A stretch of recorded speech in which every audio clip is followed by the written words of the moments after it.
sejarah Gedung Kerkil.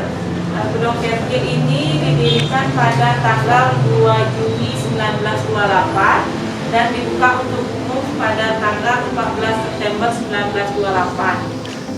Dan kebanyakan juga berbahasa Belanda karena pendirinya orang Belanda. Dan di sini kita juga mengoleksi lontar. Lontar itu terbuat dari daun untar. Daun untarnya seperti ini. Yang ini yang sebelum diproses seperti ini. Sesuai ukuran, direbus dengan berbagai macam rempah seperti gambir, cabai uyang, kemiri, cengkeh, merica, kunyit, daun lili bundi dan buah pala. Fungsinya merebus itu adalah biar daunnya itu kuat. Dan prosesnya dari awal sampai akhir bisa 6 bulan sampai setahun, baru bisa dipakai daunnya. Setelah itu baru memiliki aturan-aturan yang berbeda. Nah, yang selanjutnya itu tentang warige, kalender sama kalender Bali. Nah, yang selanjutnya ada itihase, itu ada kekawin, keguritan, sama kidung. Selanjutnya itu tentang babat. Babat itu adalah silsilah keluarga atau silsilah kerajaan. Dan untuk menyimpan lontarnya kita simpan di dalam. Di dalam itu ada box-boxnya yang dipakai untuk menyimpan. Jadi kalau ada yang datang bulan atau ada kematian, mohon maaf tidak bisa masuk ke dalam. Ya.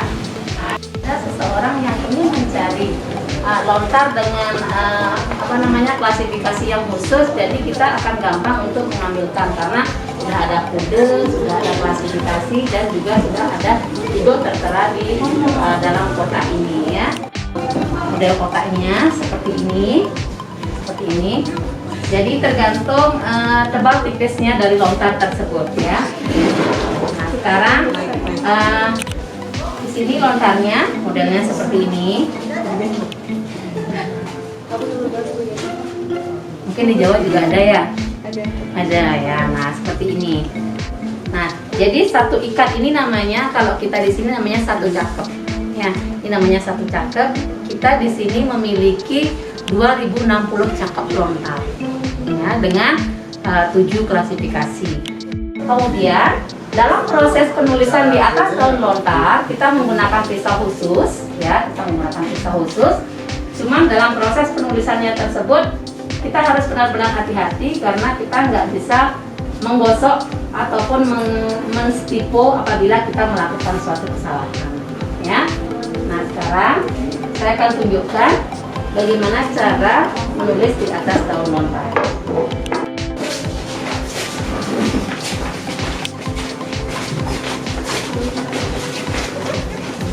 Nah adik-adik, sebelum saya tunjukkan contoh bagaimana caranya menulis di atas daun lontar. Jadi kita ini memiliki lontar yang umurnya sudah lebih dari ratusan tahunnya. Jadi ketika naskah tersebut ditulis di atas daun lontar, naskah tersebut bisa bertahan dalam jangka waktu yang sangat panjang ya. Nah modelnya seperti ini ya. Ini salah satu contoh lontar yang asli yang kita miliki di sini. Ya, ketika lontar tersebut sudah tidak terlalu jelas, sudah buram, maka kita akan bersihkan. Ya, kita bersihkan dengan minyak serai. Tapi kalau jangan dulu nggak ada minyak serai, kita menggunakan minyak tanah. Setelah itu kita usapkan kembali tintanya, yang mana tintanya itu terbuat dari buah kemiri yang dibakar. Nah ini kita hancurkan, kita lembutkan ya. Nah seperti ini, kita campur juga dengan minyak serai. Untuk penyimpanan di dalam kelopak tersebut kita menggunakan silika gel sama kapur barus sebagai pengawet dari lontar tersebut ya. Nah kemudian dalam proses penulisan kita menggunakan bantal itu khusus ya, bukan seperti bantal yang kita gunakan untuk tidur ya. Nah kalau istilahnya bantal ini disebut dengan lungke-lungke ya, bantal ini disebut dengan lungke-lungke. Kemudian kalau menulis biasanya sih menggunakan lebih dari 1 lembar ini ya. Nanti diikat dengan karet. setelah itu baru kita jepit seperti ini. Ya. Nah, kalau dalam proses penulisannya dia akan menjadi seperti ini.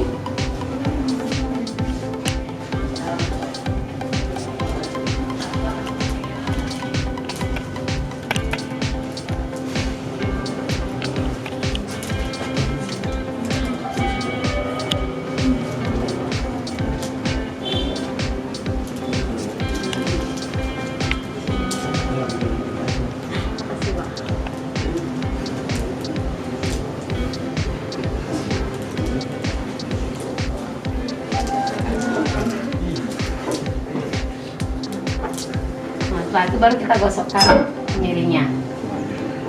Kita gosokkan. Dan proses penggosokan tintanya tersebut itu harus satu arah, ya, harus satu arah, karena kalau bolak-balik ini kan bisa patah nanti, ya. Jadi dia harus searah aja. Kalau ke kiri ya ke kiri, kalau ke kanan ya ke kanan, ya. Nah, seperti ini. Baru kita bersihkan dengan kapas.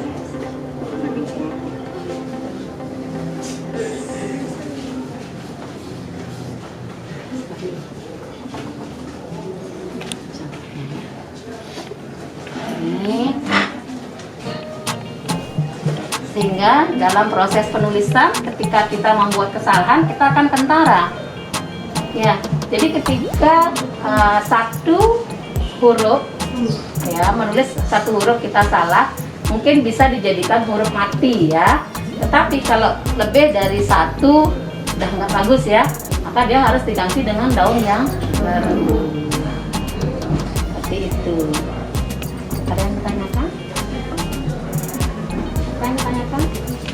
Seperti itu. Jadi prosesnya cukup lama, ya, membutuhkan konsentrasi khusus, dan jelas kita butuh mood yang bagus juga, ya, karena udah moodnya nggak bagus, tulisannya juga kurang bagus, ya, seperti itu. Ada yang ditanyakan, adik-adik? Bu, kalau itu hanya untuk mengirim pesan apa bisa buat nulis buku atau sebagainya? Yang mana? Lontar. Oh, yang lontar. Kalau zaman dulu lontar itu digunakan untuk menyimpan mendokumentasikan, ya, ajaran-ajaran. Kayak tadi dijelaskan ada awik-awik, ya. Salah satu contohnya itu awik-awik. Awik-awik itu merupakan sebuah aturan yang biasanya digunakan untuk mengikat masyarakat. Ya, jadi dengan sudah ditulisnya di awik-awik itu di atas daun lontar, suatu saat nanti orang itu melakukan kesalahan, jadi kita bisa cek kembali. Jadi kita sudah punya dokumentasinya, ya. Nah, kemudian lontar itu juga biasanya digunakan oleh orang-orang yang bisa melakukan pengobatan zaman dulu, ya. Nah, jadi ilmunya tuh nggak akan hilang, gitu. Akan tersimpan, ya, seperti itu. Ya, bisa dijadikan buku juga, ya. Dan sampai sekarang kita masih menggunakan ini sebagai media untuk menyimpan informasi, ya, informasi yang penting, ya. Masih sampai saat ini kita masih. Dan sampai saat ini kita masih ada proses pengadaan lontar. Nah, itu terbukti bahwa lontar itu merupakan sebuah kebudayaan, ya, bisa dibilang sebuah kebudayaan, ya, kebudayaan orang Bali, dan masih eksis sampai sekarang. Kalau di sini tuh ada semacam informasi dari kerajaan lain dalam hal pesan? Enggak, Bu?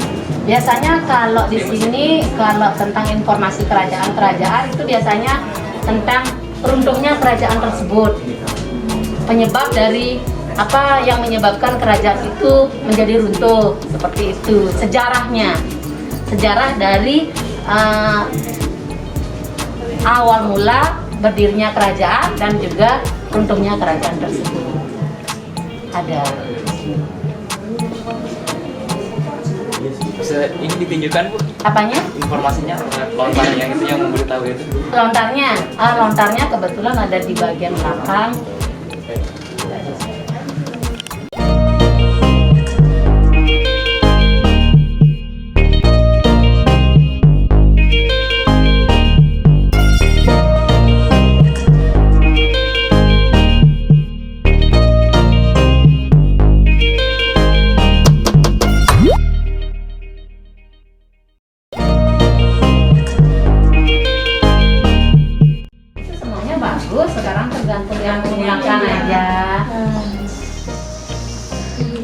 ada magic untuk menarik perhatian orang. Langsung ada mantranya dia. Boleh. Biar dideketin banyak cewek ya. Ini bukan protection. Protection juga ada, penarik energi simpati orang juga ada. Mantra itu di mantra apa di? Waduh, dirasain ya biar nggak ketusuk tangannya. Aku juga sempat loh ikut pemotong. Salah itu caranya pegang deh. Gimana tuh? Tangannya harus ini. Ini Jepit jepit. dia, isi daunnya ya. Terus ujung tangan kanan ini, jempol kirinya itu mendorong nanti pisaunya. Kalau mau bikin bulatan itu misalnya kan, dia harus didorong sama tangan kirinya. Enggak, coba pergi dulu. Belum bisa. Coba sini. Pro player dulu. Ya. Untuk belakangan dulu. Ini. Misalnya, siapa namanya? Adi. Yang belakangnya itu yang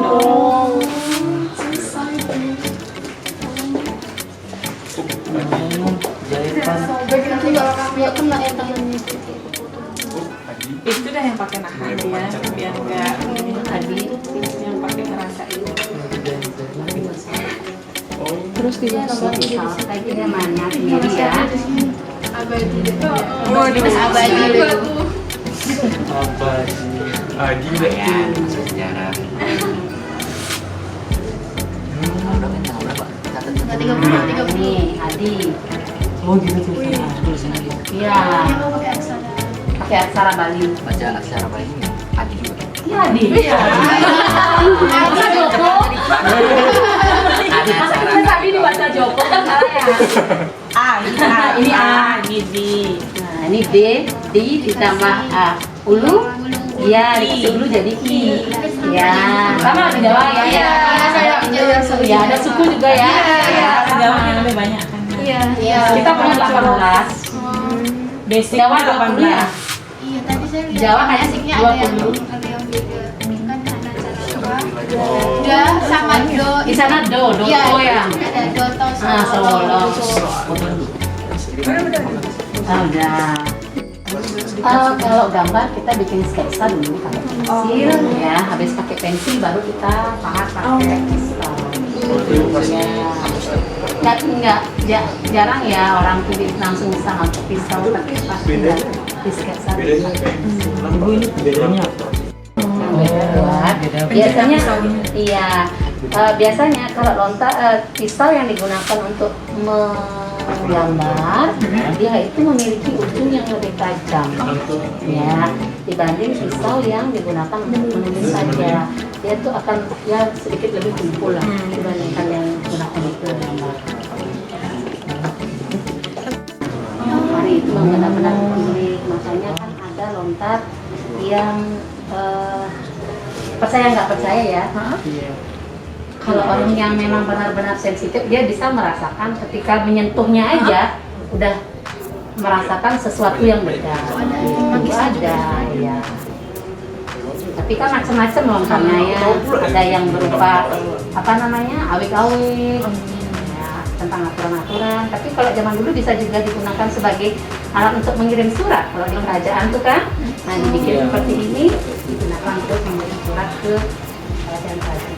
Kalau untuk surat menyurat emang pakai kayu juga pinggirnya seperti ini. Ini tergantung juga. Kayunya ini digunakan sebagai alat untuk menjadikan lontar itu tidak mudah patah ya.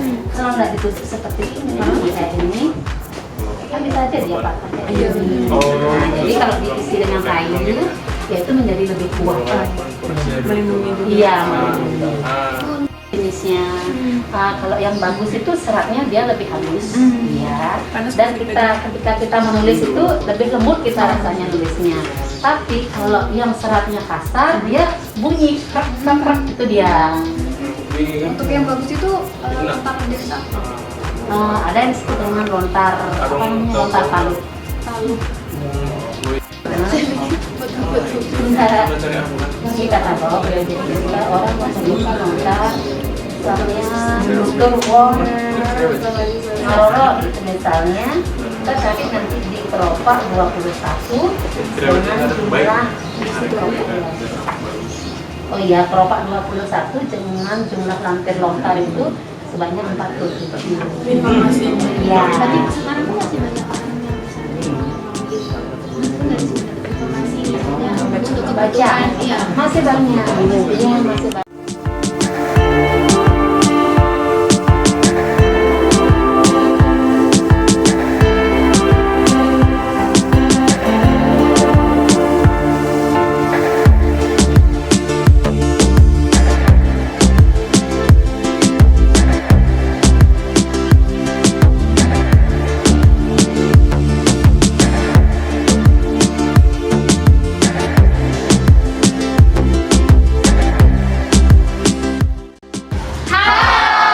Kami dari Pertukaran Mahasiswa Merdeka Universitas Pendidikan Ganesha telah berkunjung di Gedung Kertie.